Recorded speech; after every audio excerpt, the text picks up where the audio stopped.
Everyone, welcome back to my channel study scholar, जो आपके commerce को बना दे बहुत ही आसान।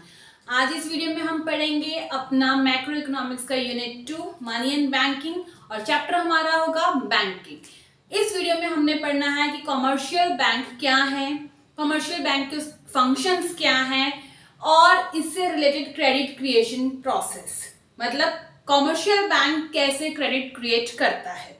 तो चलिए शुरू करते हैं वीडियो को। सबसे पहले हम पढ़ेंगे कॉमर्शियल बैंक के बारे में। कॉमर्शियल बैंक्स क्या होते हैं? अब कॉमर्शियल बैंक का मतलब है हम आसपास अपने जितने भी बैंक्स देखते हैं वो सारे के सारे क्या हैं, कॉमर्शियल बैंक हैं। चाहे वो एसबीआई हो जाए, चाहे पीएनबी हो जाए, चाहे वो क्या कहते हैं एक्सिस बैंक हो जाए, एचडीएफसी हो जाए, जितने भी बैंक हैं वो सारे के सारे कॉमर्शियल बैंक्स कहलाते हैं। ठीक है, चलो डेफिनेशन देखते हैं।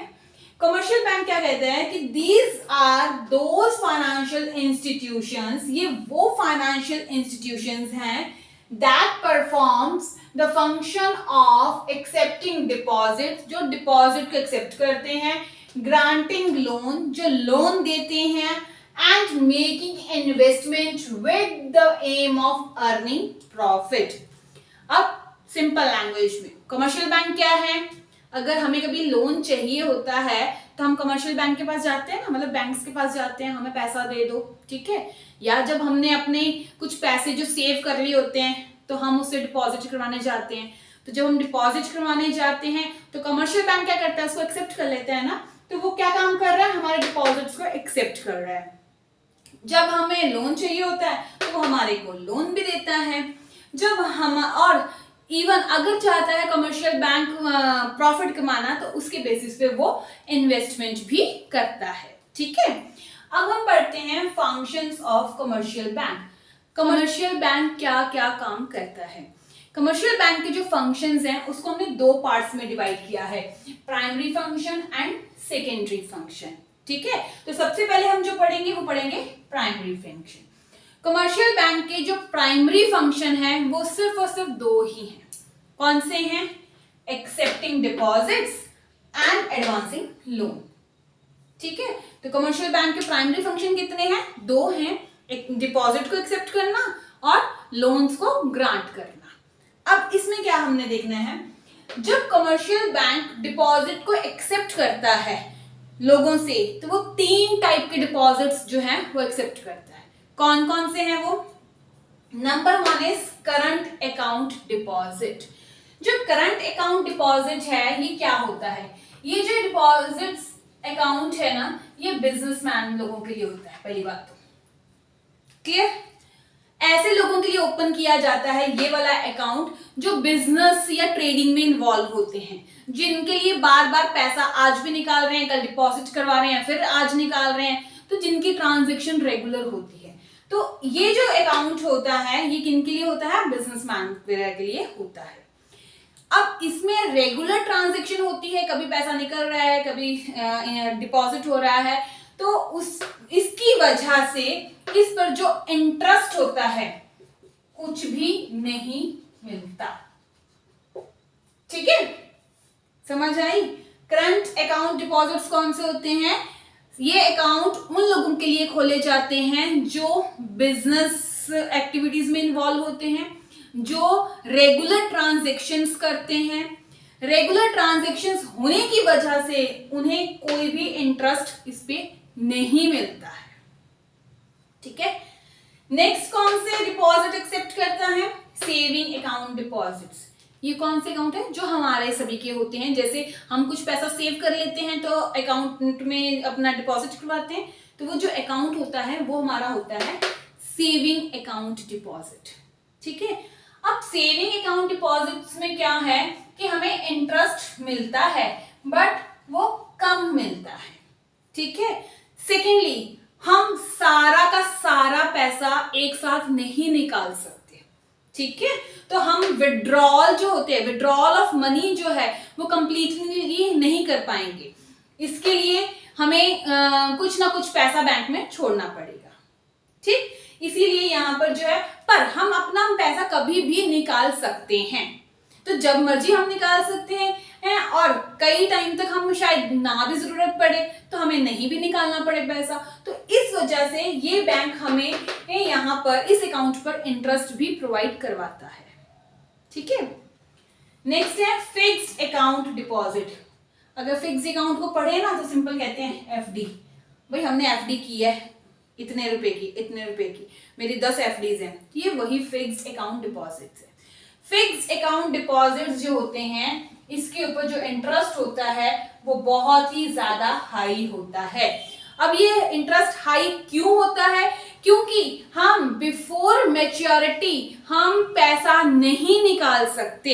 ये जो मनी होती है विड्रॉएबल नहीं होती है, हम इसको विड्रॉ नहीं कर सकते, इसीलिए इसके ऊपर जो पैसा इंटरेस्ट है वो हाई मिलता है। ठीक है, तो एक्सेप्टिंग डिपॉजिट में क्या हुआ? एक्सेप्टिंग डिपॉजिट में कमर्शियल बैंक 3 डिपॉजिट्स लेता है।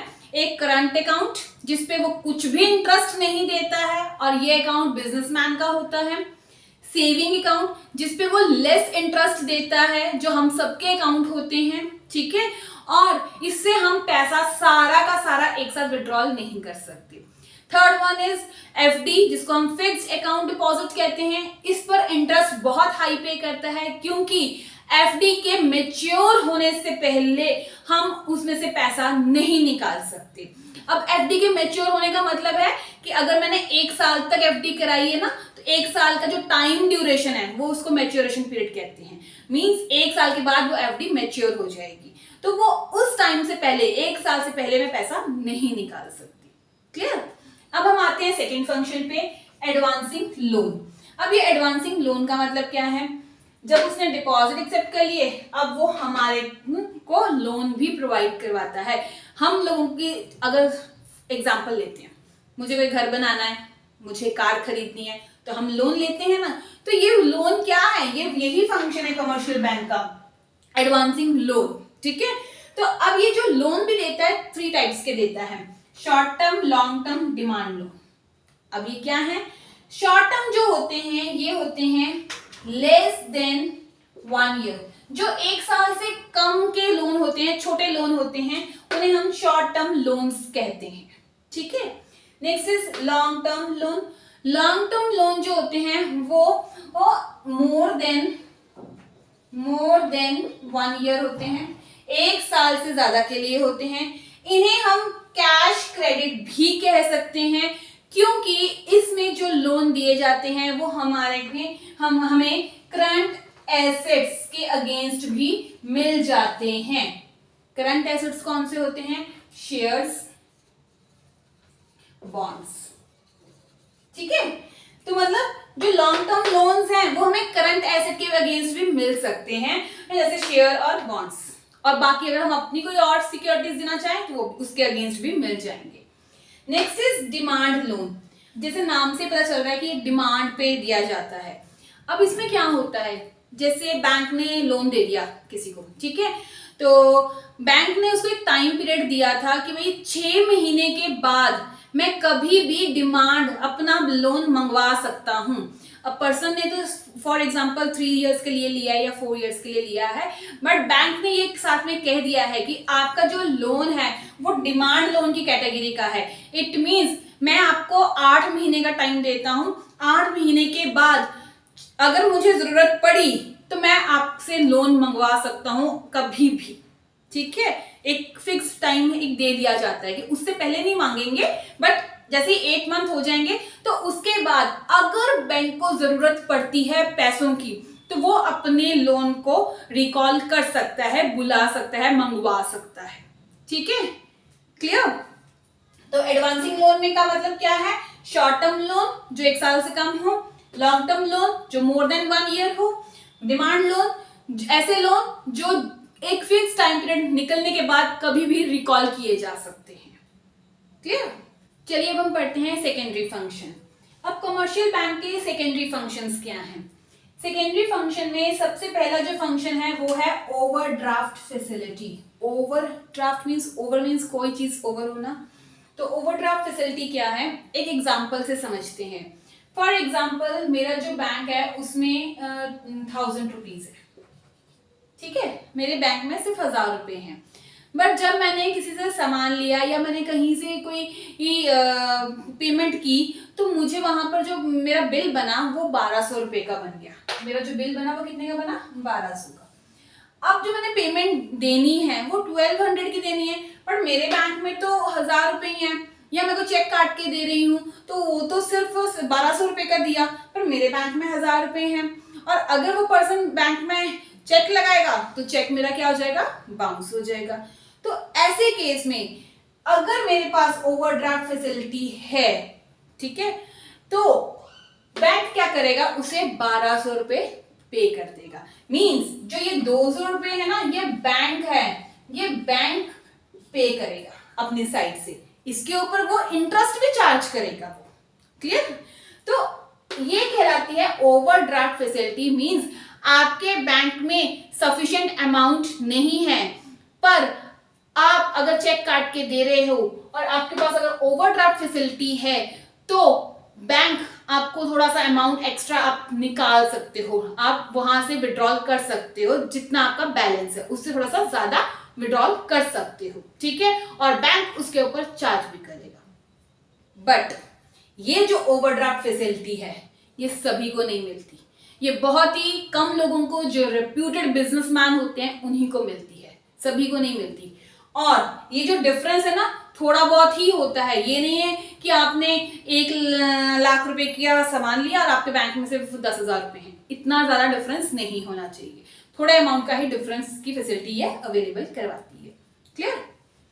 Next is agency function. Agency का मतलब है कि यहाँ पर जो कमर्शियल बैंक है वो एजेंट का काम कर रहा है on the behalf of customers, ठीक है, कस्टमर के बिहाफ पे वो एजेंट का काम कर रहा है। कैसे करेगा?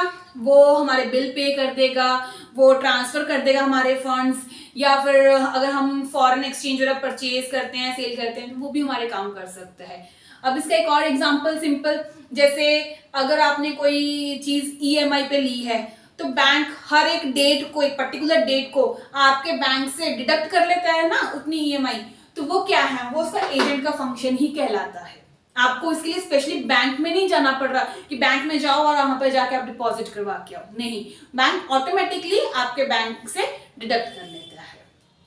Next is discounting of bill exchange. ये थोड़ा सा ध्यान से समझना।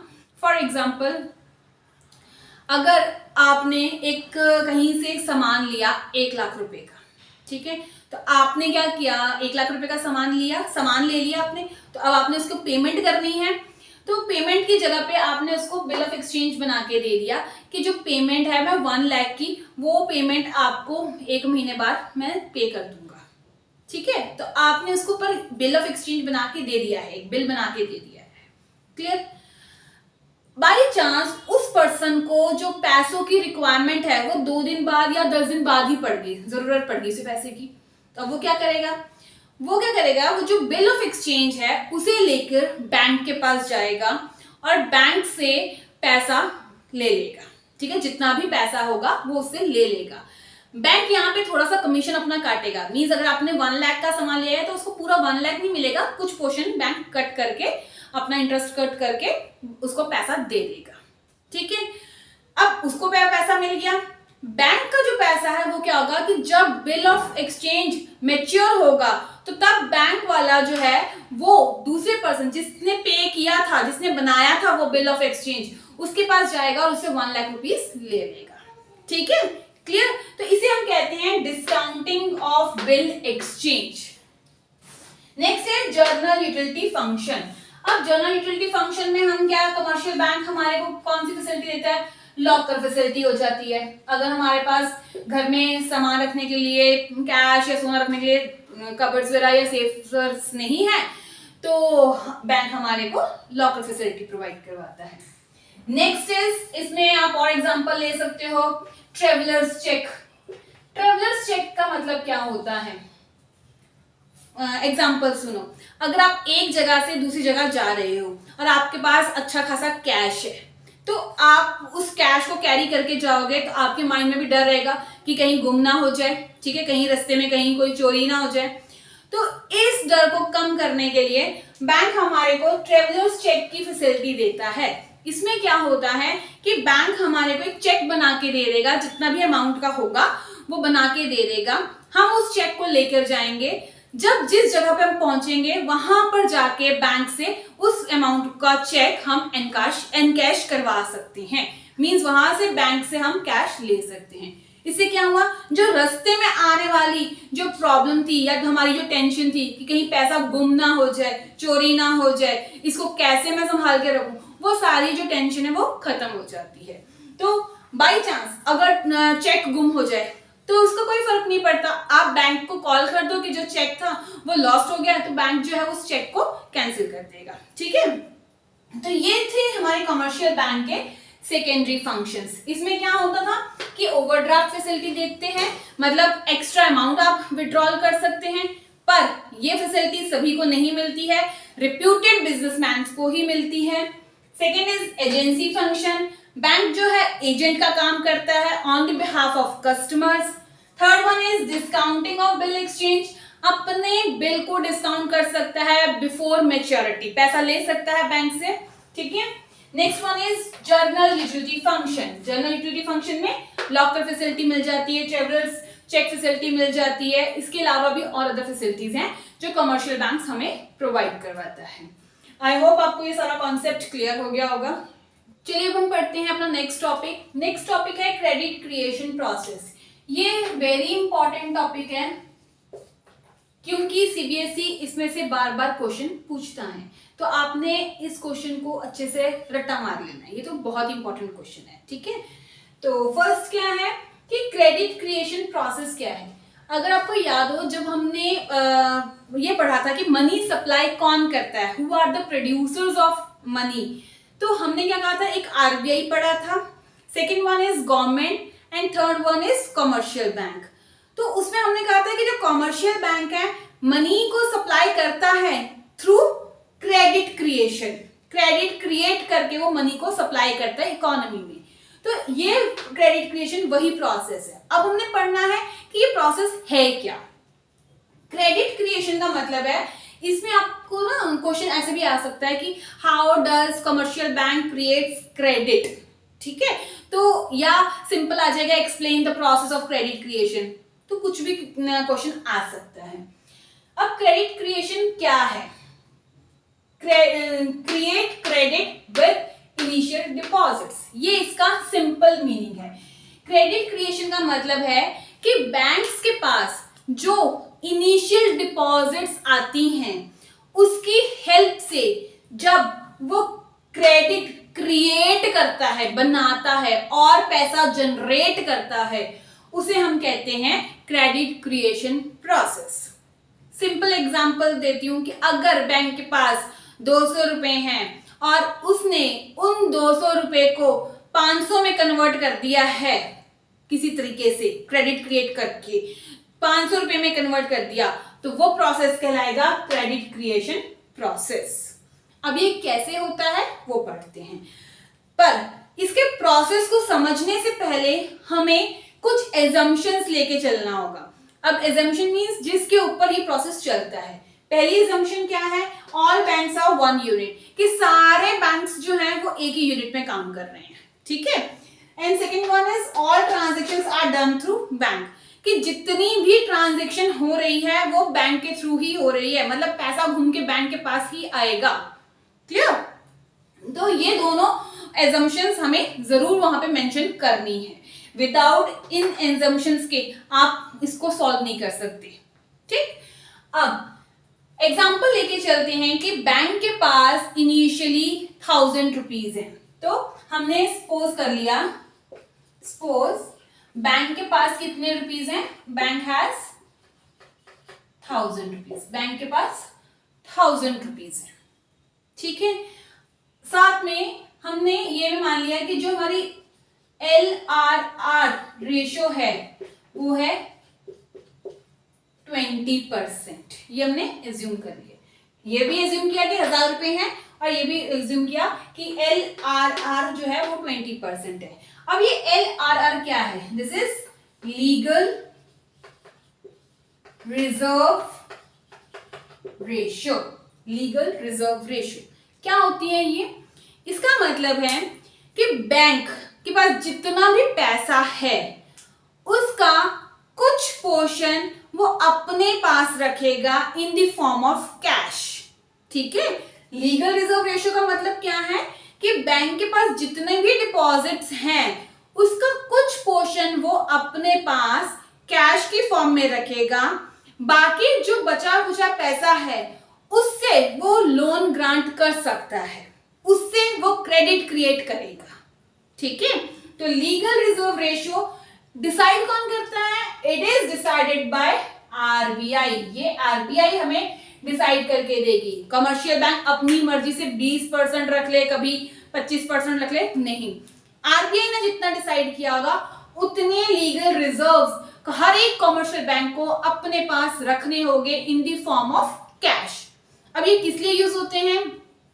ये इसलिए यूज होंगे कि अब इकोनॉमी में कुछ लोगों को पैसे की जरूरत पड़ गई, ठीक है, तो आप जब विड्रॉल करवाने गए तो आपको पैसे मिलेंगे ना, तो वो पैसे कहाँ से आएंगे? वो यही लीगल रिजर्व रेशियो है कि जो उनके पास कैश के फॉर्म में पैसा पड़ा हुआ था उसमें से उन्होंने आपकी डिमांड को पूरा कर दिया। ठीक है, अब हम चलते हैं इसका प्रोसेस को देखते हैं। हमने क्या माना था कि बैंक के पास कितने रुपए हैं? 1000 रुपए हैं। उसने पास लीगल रिजर्व कितनी है? उसके पास 20% है।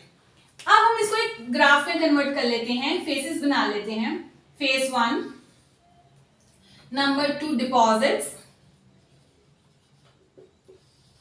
Number 3 LRR percentage, number 4 loan. Bank क्या करता है कि जितने भी पैसे होते हैं, जितने रुपीस हैं, उसका कुछ पोर्शन अपने पास रखता है, बाकी जो है सारा का सारा लोन दे देता है। अब हमने फेस 1 ले लिया। फेस 1 में क्या था कि पहले इनिशियल डिपॉजिट कितने थे? हमारे पास 1000 रुपीस थे। बैंक के पास कितने थे? 1000 रुपीस। लीगल रिजर्व्स कितनी है? ये हमने सपोज की हुई है 20%, तो 1000 का 20% अगर हम निकालें तो कितना आएगा? 200।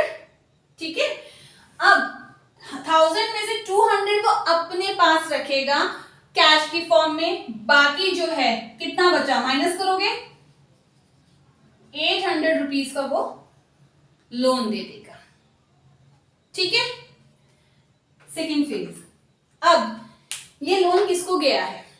कोई भी हो सकता है, चाहे वो प्रोड्यूसर हो, चाहे वो कंज्यूमर हो, आम जनता हो, कोई भी हो, किसी को भी दिया जा सकता है लोन। हमने यहाँ पे एक अजम्पशन लिया है कि all banks are one unit and transactions are done through bank. अब जिसने ये पैसा लिया है, मैंने ही लिया है फॉर एग्जाम्पल, अब ये जो 800 रुपए मैंने लिए हैं लोन के रूप में, मैं इसे अपने पास तो रखूंगी नहीं, कहीं ना कहीं खर्च करूंगी। तो जैसे ही मैं इसको खर्च करूंगी तो वो पैसे अगेन किसके पास चले जाएंगे? बैंक के पास। क्यों? क्योंकि all transactions are done through bank. Clear? जैसे ही मैंने 800 रुपए खर्च किए, वो पैसे घूम के फिर से कहां पे आ गए? बैंक के पास। क्लियर?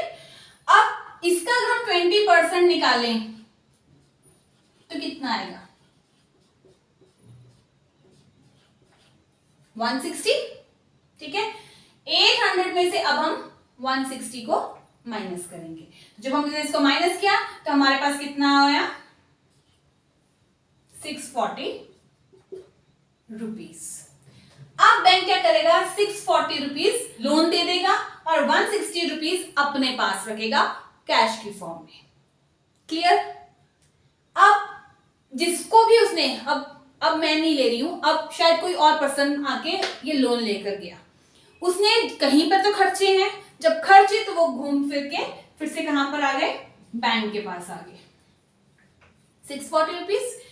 अगेन बैंक ने क्या किया? वो 640 का 20% अपने पास रखा। ठीक है, और इसको जब हम माइनस करेंगे 512 रुपए उसने लोन पर दे दिए।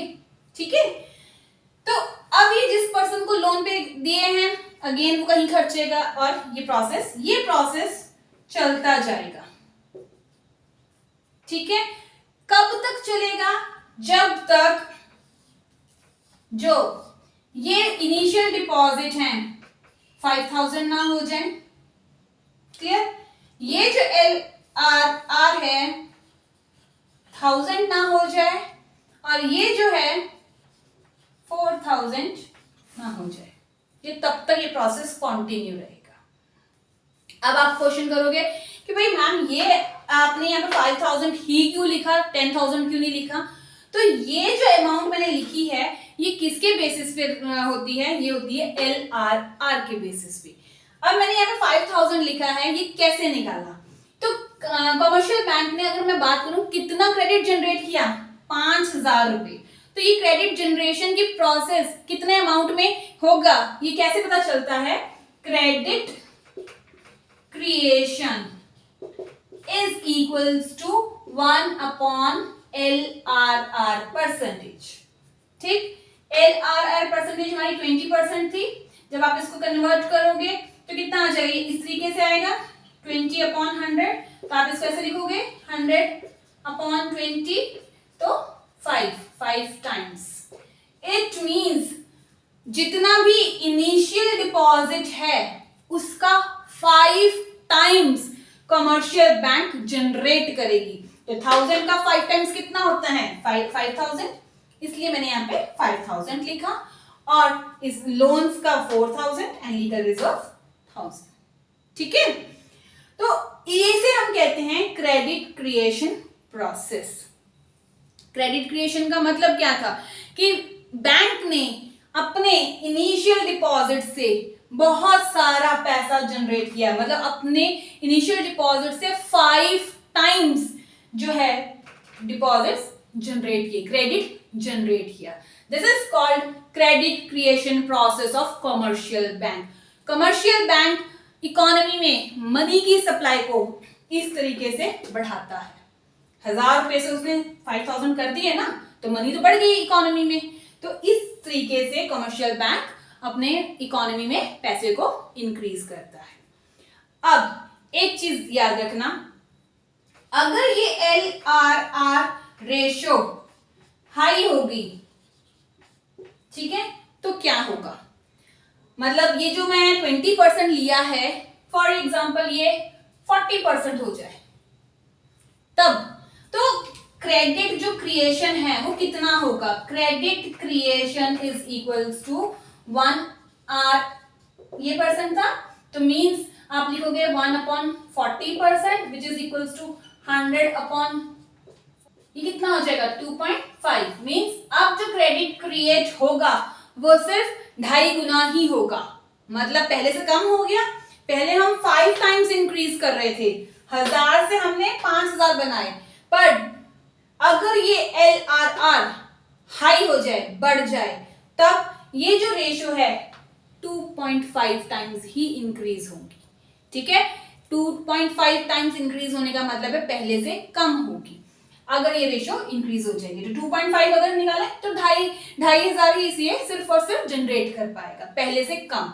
तो इससे हमें क्या समझ आता है? इससे हमें समझ आता है कि क्रेडिट क्रिएशन और LRR में कैसा रिलेशन है? इसमें नेगेटिव रिलेशन है। ठीक है, अगर LRR इंक्रीज होगी तो क्रेडिट क्रिएशन फॉल करेगा, अगर LRR कम होगी तो क्रेडिट ज्यादा जनरेट होगा। ठीक है, क्यों होगा?